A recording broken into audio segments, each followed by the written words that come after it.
Leonard Cohen has this beautiful line in his songs, and he says, "There is a crack in everything.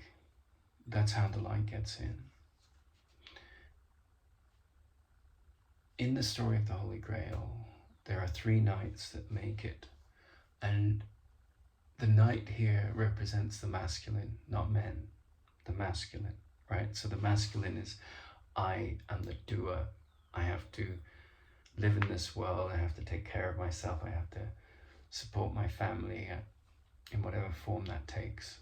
I have to support my larger community in whatever form that takes. And that's the masculine. And the 3 knights that make it to the Grail Castle, first of all, it's Parsifal, who's every man. And then it's Bors, that represents the archetype of the leader. And then it's Galahad. And when I was in India, we went through all the Yoga Sutras with TKV Desikachar. And he helped to explain the difference between Parsifal and Galahad.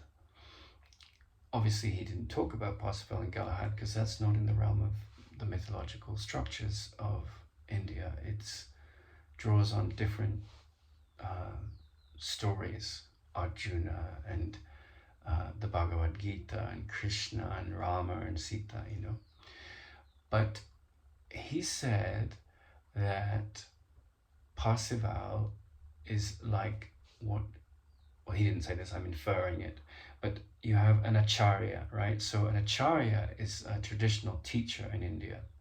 And an acharya is someone who has been where you are inwardly, psychologically, and they've believed the world to be very real. They've believed all the monsters out there to be real. And they've begun the journey inwardly, to take the journey inwardly to relieve the mind of the projections of the monsters that are being pushed out through perception. And the senses are corroborating what the mind sees and supporting the ego's view. So the acharya has been in the muck of the world. The lotus hasn't bloomed in him. The lotus represents the highest chakra. And he's stuck in the muck of the world, and he's a victim of the world, and there's lots of grievances and irritation and upset. But then he's ascended using the tools of wisdom, using other teachers guiding him to a state where a more enlightening perspective has taken over his perception of the situation of things. Whereas, now that's Parsifal, right? He's the one that goes on the quest. He gets lost in the forest of his mind. He has to go through all these trials to transcend his fears and the mechanism that keeps him trapped in his fearful perception, the pain mechanism. And that kind of character is a wonderful character, because they are the individuals who come along and are at best a catalyst for you to outgrow the fearful perceptions and the image maker that is based on those fearful perceptions in your mind. At worst, they become trapped in that role, and they take on the role of like an insecure guru, and they like, look at me, I will save you. They become this preacher, church leader, who are lost in the belief that they're here to save souls, right?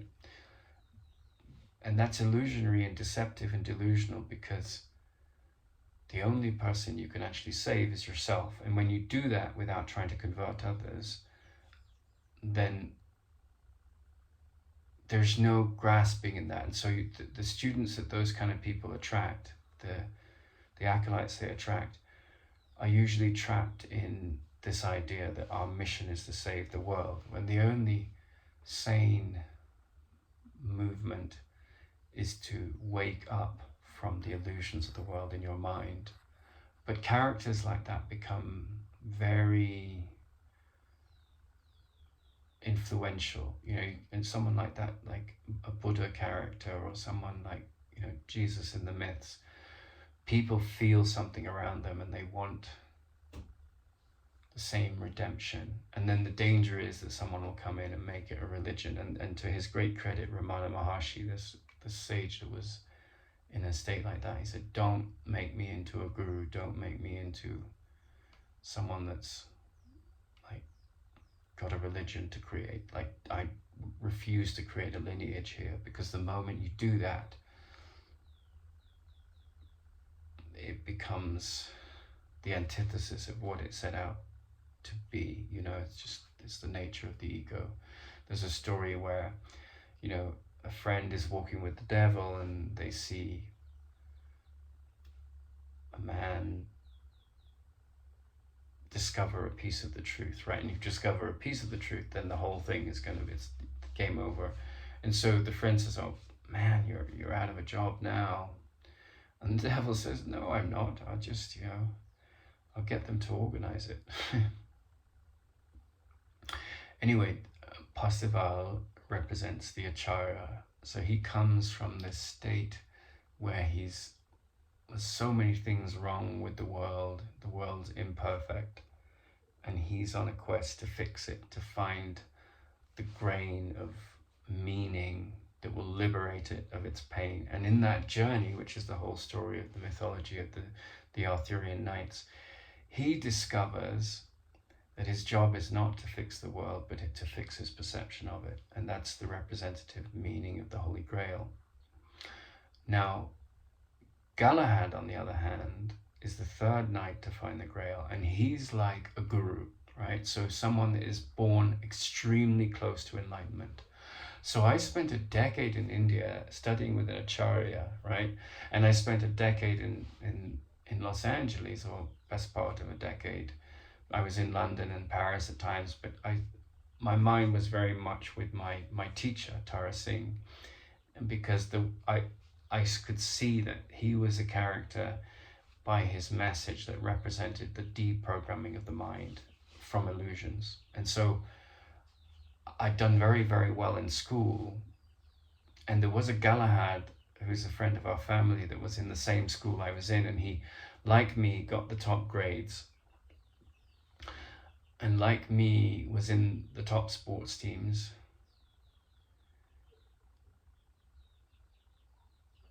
But I, unlike him, didn't get to study what I wanted to study at Oxford, and he did, and he became a doctor, and now he's a doctor to like the Australian, there's a kind of Australian football team. It's not rugby and it's not American football, but they have their own version, and he's been one of the doctors to those teams. So he's been like, and he was a great singer. I sang with him in a beautiful singing contest based on Caravans of Love. We sang that song, and I remember singing it with him in the bathroom, like I'm in a bathroom now, and the acoustics were amazing. I'm in the bathroom because there's no flies. I'm in South America and I'm recording these videos, and this is a good place when the flies are out, and they're out all day. They only go away at sort of when about half an hour after it gets dark. So he was like a Galahad, but not in terms of spiritual enlightenment, but in terms of success in the world. He was like beloved of the chemistry teachers. He was beloved of the hockey team coach. Everyone loved him, and he fit right into the world. And he got all the top grades. His mother taught me chemistry. She was brilliant. And a character like that, if you're not at that level, like I was at that level on many levels, but my journey was towards healing in a way that one could argue, without the ego coming in, that was deeper than his path, right? He's a doctor, he's served so many people, but I was interested in not the physicality of healing, but the deeper aspect of healing, which is metaphysics. And in general, in the world, that's not an easy path, because the world takes the body and the world to be so real, right? So if you're on a path where you're questioning all of that, you need very good teachers, which I've been blessed with. So he was a Galahad in terms of, like, he was just at a very high level of functioning in the world story. And I, in my journey, was like on a journey similar to Parsifal, where I was very much needing acharyas. I was needing people that had started out where I was, with some intelligence and some goodness and some compassion and some wisdom, but a lot of flawed wisdom too, which I would say the flawed wisdom was essentially my devotion to Richard Dawkins and evolutionary biology. And then I came across Joseph Campbell, who opened the door to the mythological realm and the symbols that they point to. And it was game over for that. I've tried to go back to it. I've always failed. And for good reason. I mean, it's not a failure. It's a failure in the world's eyes, but it's not a failure in my inner experiences. It's a great success. So I studied with the acharya in India for a long, long time. And I see his flaws. I see how he's vain. I see how he's protecting a son who's toxic to women and himself, and overweight and narcissistic. And then I also see the genius of his capacity to teach the Yoga Sutras, this brilliant text by Patanjali. And I go through all the Yoga Sutras with him over those 8 years. I study with him pretty much one morning a week for the whole period I'm in India, the Saturday morning for an hour, and I go right through the course of the Yoga Sutras. And I was greatly enriched by it. But then you come to a wall, right? Because if you're in a submarine, like there are certain submarines that can go to X depth, and then there are other submarines that go to Y depth.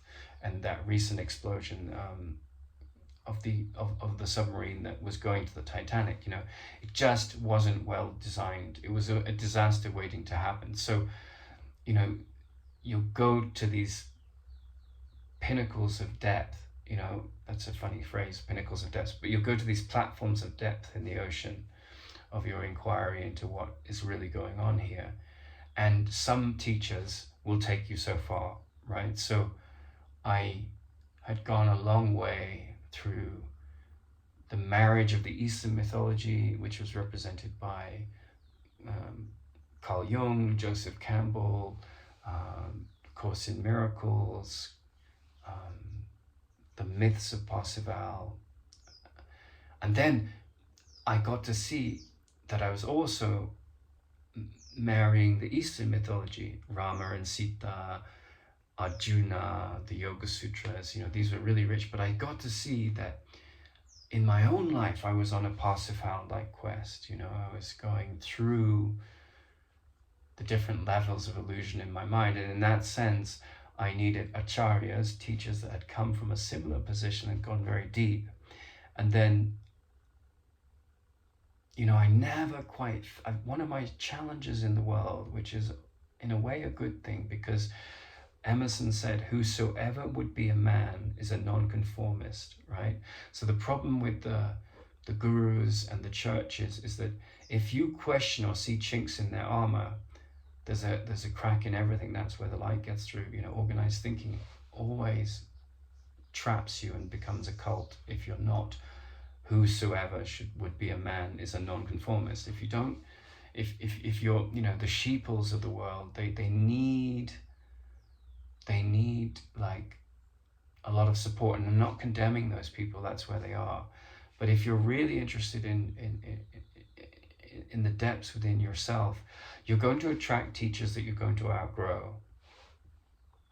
And that's good, right? But you're not ready to outgrow them, that's when you're with them. When you see their flaws and there before the grace of wisdom go, you're starting to see that there's a crack in everything. That's where the light gets in, and then you go deeper into the journey to the Mariana Trench of your inner wisdom, right? So certain teachers, like certain submarines, can take you to X depth, but then you need a different set of experiences. And if you're really discerning, they just are what's happening. Any resistance that comes up, they're what's happening, right? So, you know, the arrogance of the designer of the submarine that exploded, you know, all the people around, they were using like Nintendo consoles to pilot their ship. And, you know, there was a large degree of doubt and derision in a healthy manner in the submarine community and in the world of deep sea diving, that said, this guy's insane. He's winging it. You know, you don't play games at that depth because the pressures are so incredible. So he, you know, his submarine exploded. He was just lost in his attachment to the fruits of endeavors. I'm such a charismatic man, I will take you to this deep place, and boom, you know. So for him, the money and the prestige was more important than going safely into the depths. And that's a metaphor, but that's, you know, often you find these people that, you know, there's these disgraced yoga teachers that, you know, and gurus that sit on a platform and have gone a long way into themselves, but then it all explodes because they're sleeping with all these women, or, you know, they're doing something that doesn't fit with the model of this groupthink, and they get outcast, and their ego either becomes more arrogant, or they're humbled, and they grow. And sometimes you can get outcast, and this happened to me at the University of Edge Hill. You can get outcast because people are here and you're way deeper. Doesn't mean you're better, but it just means, you know, they like Jesus. This is I'm not trying to put, you know, make Jesus into an important character, but I'm using this story. You know, he healed a man of blindness, which is just an effect of, you know, his profound wisdom. It's not something that he does. It's like, you know, this I think in the story, the man maybe touches his coat and he's healed of blindness. I mean, it's a symbolic thing. It may have got the story wrong, but he heals this man on the Sabbath, which is the day he's not supposed to work. And so whosoever would be a man is a nonconformist. And so all these rabbis, and there's no reflection on kindness towards Jewish people, but in the story, the rabbis are like, you know, you can't work on a Sabbath, you know, you can't do that. This is a holy day. And he said, I'm not working. It's just, you know, this is healing. This is how it happens when you're not in the fearful mind. But, you know, they can't see the miracle. They're trapped in, you know, their gender politics, or their woke ideology, or their belief system, you know, that is just, that's what they see, and they enforce the rules, and the ego comes in as a spiritual ego, and it outcasts you, and it makes you out as a monster, and calls you a misogynist, or calls you a misandrist, or calls you a racist, you know, all these cards that the insecure ego uses. You know, if you're really involved in psychotherapy and healing, you're not going to castigate and attack people. That's just the antithesis of what love is all about. So I had studied with Desikachar, who is the greatest yoga therapist on the planet at the time. And I was very devoted to him, and my inner life was very much governed by his my relationship with him, right? And it was a relationship that was primarily at the psychic level. He when I met him, he told us a group, you know, a story about a young man who had a difficult father and who wanted enlightenment. And I have a difficult father. I have sort of historically had a challenging father-son relationship. And so he was kind of off kilter, this kid. And the teacher said, right, well, I will let you go out into the pasture lands with my cows, and you take care of the cows. And once you made enough money from milking the cows, then I'll teach you what you need to learn. And it turns out that because his heart is pure, this young man teaches the cows that the yoga teacher owns, and there's a great blossoming and blooming of this cattle herd, and the cattle love him, and they know the teachings of the teacher, and while he sleeps, they whisper in his dreams the teachings of the teacher. It's a magical story. It's a bit like magic realism from South Africa and Latin America, but he told that story right away, and then from that moment on, incredible dreams with his guidance came to me. And he always kept his distance, and there was a relationship there that was very challenging because his son was a sort of megalomaniac and wanted this control, and I could see right through his son, and whosoever would be a man is a nonconformist. And so characters like myself that can see through the hypocrisy are very challenging to authority. I find authority very challenging because I can see the nonsense of it. Henry David Thoreau is like that. He said, I'm not going to live under the mental duress of false gods, and he went off and lived a very different life, and he had that famous saying, if you find yourself moving to the beat of a different drummer, then honor that authenticity. And that always resonated with me. So I went as deep as I could in the submarine of this teaching of Desikachar and his family. And then his son was chased out of Austria, and a bunch of women came forward and accused him of manipulation and so forth. And of course that can be a lie, right? And people can make things up to attack people. That's what happened to me at the University of Edge Hill. But in this case, it was true. He was molesting women, he was touching them in inappropriate ways, and he had so much power. And of course, a woman in a position like that has gone for spiritual healing is in a very vulnerable position, because this man, Kaustubh Desikachar. Now, I'm not trying to undermine him. I'm just telling the story, but this is something that happened. It was well known in the yoga community, and I was there on the sides of it, and I could feel the moment I met him, I thought there's something ominous about this character in his present state, right? And he was very manipulative. He had all these expensive cameras, and it was all about his power trip, and he was lauded all over the world because he was a son of Desikachar. And this is one of the great, there was a Nobel Prize winner years ago, Thomas Mann, and he wrote a book about the 3 generations of a entrepreneur's family, and you can see the same story in The Godfather. So and The Godfather was Kaustubh's favorite movie, and he was part of a Godfather lineage, because first of all there's the innovator, right, the founder of the dynasty, and he works really hard, and he takes nothing, comes from nothing, and goes to the very great heights. And then the second generation creates the empire, right? So that's the Godfather character, Corleone, played by Marlon Brando, and then his son, played by Al Pacino. He takes what his father has done and takes it to a whole other level. And the third generation in the novel by Thomas Mann is like a ballet dancer, or he wants to be a musician or a doctor. He's born into immense wealth and power, but he's had a silver spoon in his mouth the whole time. And so there's the get up and go of the first 2 generations has gone, because they've made it, right? Whereas in the second generation, you've got this incredibly powerful father figure, and you want to support his vision and take it and expand it, because you've lived in the fires of that, the shadows of that fire. And so what are you going to do to prove yourself? But then, when you're at this level where you're the dominating monopoly,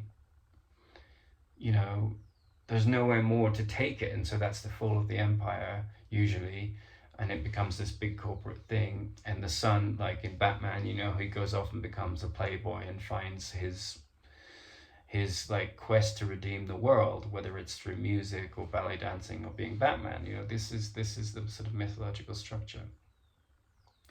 But the submarine accident of that happened to me, because I went as far as I could with this acharya, with this Parsifal mirror to my needs of spiritual growth. The explosion of the submarine was, the sun was continuously flouting the rules, and the people close to that community could see exactly what he was doing, and it was very difficult. Some of the women spoke up. Most of the men turned a blind eye because, you know, he had power over them, and it was a horrible situation. But in the kernel of all that, you know, there was this great lineage, this profound teaching that came from Krishnamacharya, and yet this, you know, spoiled kid had these vasanas, had these habits that were, you know, on a collision course with creating mayhem for himself and others. And so Desikachar went in for some kind of, the father, he went in for some kind of, you know, surgery. And he was, you know, feted all over the world. He was highly respected. I think he had one affair with one of his students, because, I mean, all these beautiful women were flocking to him, and he was married, and he had kids, and he had quite an orthodox wife. And so he was under, you know, he was like, you know, affluence without wisdom is self-destructive. But by and large, he was an impeccable character, and he was very advanced. He was an extremely advanced character. But, you know, with power comes responsibility. With power comes temptation. He had a lot of power, and the son just was born into immense power. You know, they had, wherever they went in the world, they had people that worshipped the ground they walked on. And when you're, you know, it's like rock stars. When you're in that kind of story, it can go to your head. And how do you handle that? Well, the only remedy is extreme humility. But you're on a stage, you've got like thousands of people, tens of thousands of people, hundreds of thousands of people that are just, you know, adoring you. And if you're not very careful, you can't see your shadow self, right? And you see the story of George Harrison. He went through this process of having that kind of devotion and adoration around him, and he thought, well, that's not going to make me wise. And so he was drawn to the Eastern mystical traditions, and probably the most humble of the Beatles in that sense, because there was a big draw to a spiritual quest. But Desikachar went in for this surgery, and around the same time, you know, his son had been chased out of Austria, and like Interpol had tried to catch him and so forth. I mean, but it's hard for something like that because he's not a terrorist, right? So you have all these legal jurisdictions. So he went back to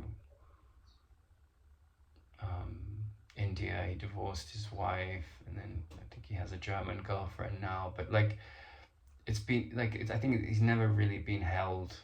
He kind of went back to a jurisdiction where it's hard to get him, and, you know, kind of lived in seclusion.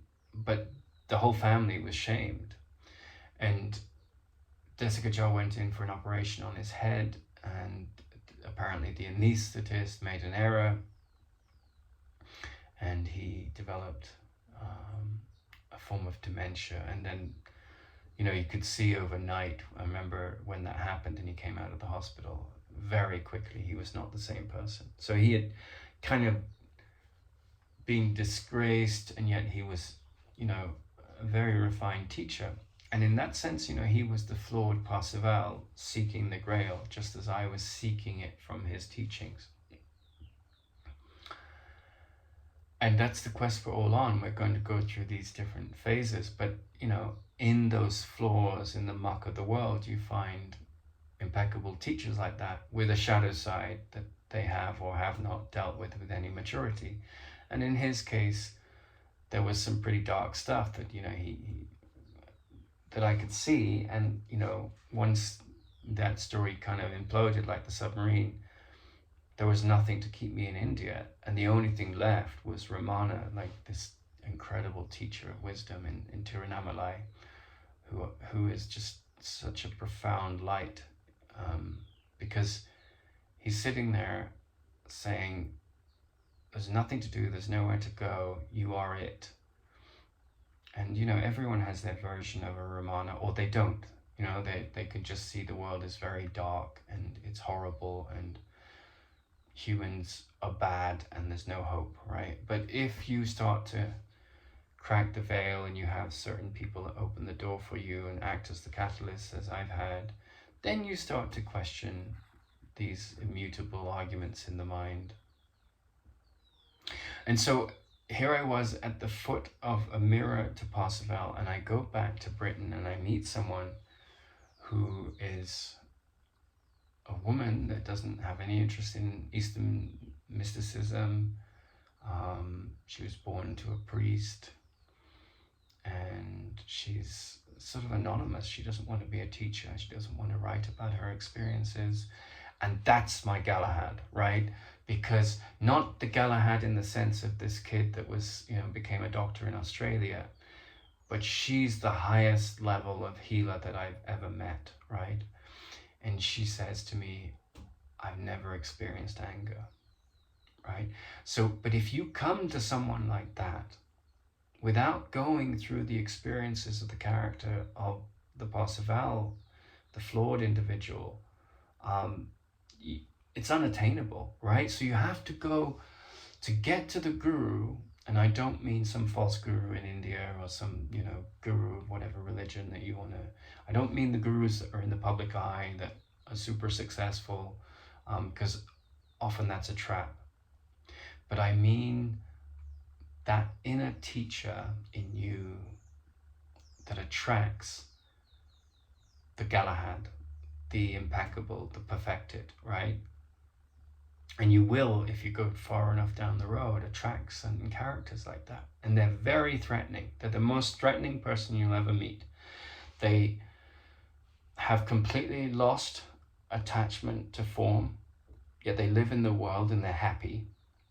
They aren't ever angry, and they only see love or a cry for love. And where there's a cry for love, then there's a justification of extending it. So there's in the cosmology and the mythology in their head, they found the Grail. Not only have they found the Grail, they live the Grail, and they live it at a level that seems unattainable to you. So you will find that everyone that comes as a mirror to where you're at, useful. Until you meet Galahad, right? And this woman for me was Galahad, because I had rejected the Galahad of the world, which is like, the doctor that goes to Oxford. And I'm not saying that those people can't become enlightened, but they tend to be stuck in the arrogance of their successes, right? And that's a very great danger, because failure tends to be the greatest humbler and the greatest teacher, because it's your flaws that come up in the mirror of failure, whereas your successes just reveal how wonderful you are, and you can get lost in how powerful and important you are in the world. And wisdom is about the death of that character. Not in a disabled, dysfunctional way. Like if you're good at shooting deer and you feed the family with this, then there's a healthy pride that goes with that. But I'm not talking about the successes that support the body in the world. I'm talking about the successes that blind you to spiritual sight. Think you know what healing is. Think you know that this fixing of the form as a doctor is what healing is about. And it's a very lower level of what healing is about. Not to condemn doctors, they do fine work most of the time. There are people that, most of the doctors that I've met, I've just been astounded by their arrogance, and they don't seem to have the capacity to see beyond knowledge with a small K. And they a lot of the time, because of that, they're alcoholics or smokeaholics or whatever, because they're stuck in the materialistic understanding of the body.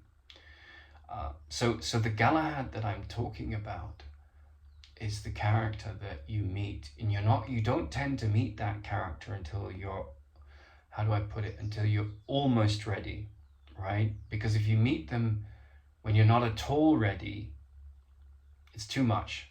It's like the story of Arjuna, when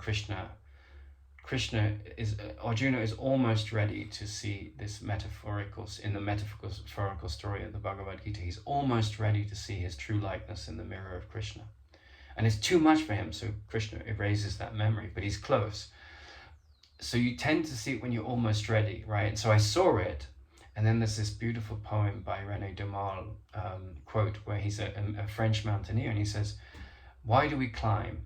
And he says, we climb because we get to the summit and we see the beauty of the vision of things from above, right? Not stuck in the battleground of the smallness of the world. And then we descend, and the memory of what we have seen from above supports us through the illusions of the world. And Neil deGrasse Tyson said, someone asked him, what was the benefit of going to the moon? And he said, the benefit of going to the moon wasn't so much a great scientific leap, although it was, came with lots of technological advances, but it was the fact that we could see the earth without divisions. There were no walls, there was no, this is Muslims over here and Christians over here and Jews over here and Italians over here and French over here and atheists over here and humanists over here.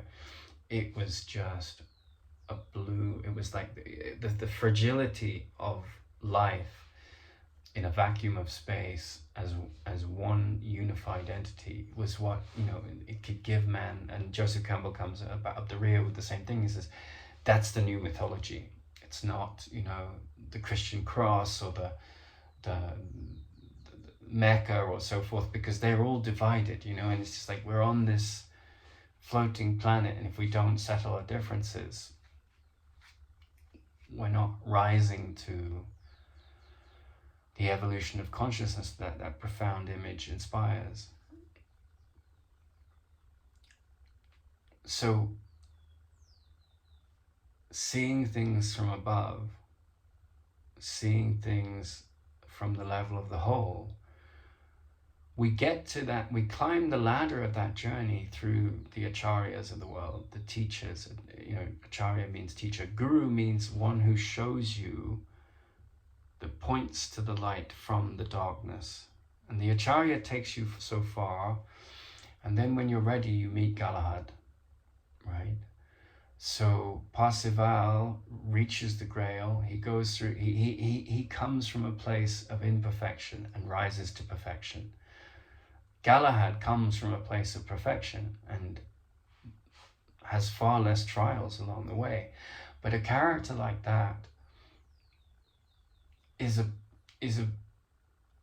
they tend to be anonymous. They tend to, in the spiritual aspect of that story, they tend to want to have nothing to do with the world in terms of being a teacher or anything like that, because such characters are too threatening. They're too difficult for most humans, right? And so it wasn't until I'd been high up the ladder of seeing the flaws in the great teacher and also the benefits of the great teacher that I got to a place where I could meet someone that said, yeah, I've never experienced anger. Because from the ego's point of view, it's like, boom, it's like this, are you crazy? And from the ego's perspective, that's an insane person. There's so many things to be angry about. What's wrong with you? But when you see that anger is a reflection of fear, and fear is a product of illusion and subscription to illusion, and you've come a long way, then you meet a Galahad after you've been in the mythological temple in your mind of the questing Parsifal. And then the Galahad doesn't seem so challenging, but you're almost ready when you meet him, right? And so what I found after I'd met that character, who happened to be a woman, several years, I've been in shock. I've just been in total shock, because I'm living at the level of function, right? My outer story, while relatively important, is less important to me transcending the illusions of the world, right? That's what a real student is. And I've grappled with that challenge my whole life, right? Because people expected, with this great intellect that I was given, that I was going to be someone important in the world. But you meet a Galahad after you've been in the flawed world of Parsifal, and you're still in the flawed world of Parsifal.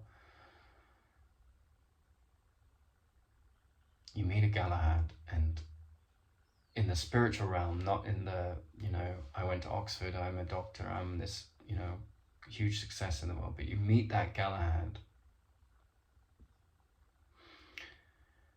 and you're almost ready for it, right? Because, the grace of the way life unfolds gives you a meeting like that. And I'm not putting that person on a pedestal. They're not in my life anymore. They're not important to me in terms of form, but they are a symbol of that aspect of my mind that is completely healed. And you can't walk away from that. It's like, when Beethoven created his Ninth Symphony, he totally revolutionized music in that moment. Like he completely changed what music could be. And there's a sort of parallel when you meet someone like that. You're not completely ready for it, but you're ready enough. And so the next few years that follow an experience like that in the outer story is like, it's sort of a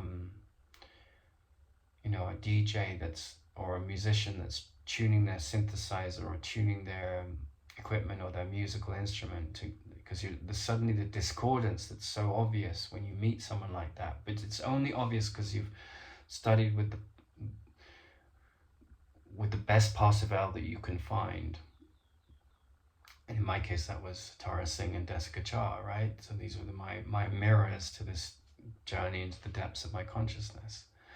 And if I hadn't had them to bring me to the door of that character, I wouldn't have been ready to have that meeting, And when that happens, it's like, boom. You have to rethink everything.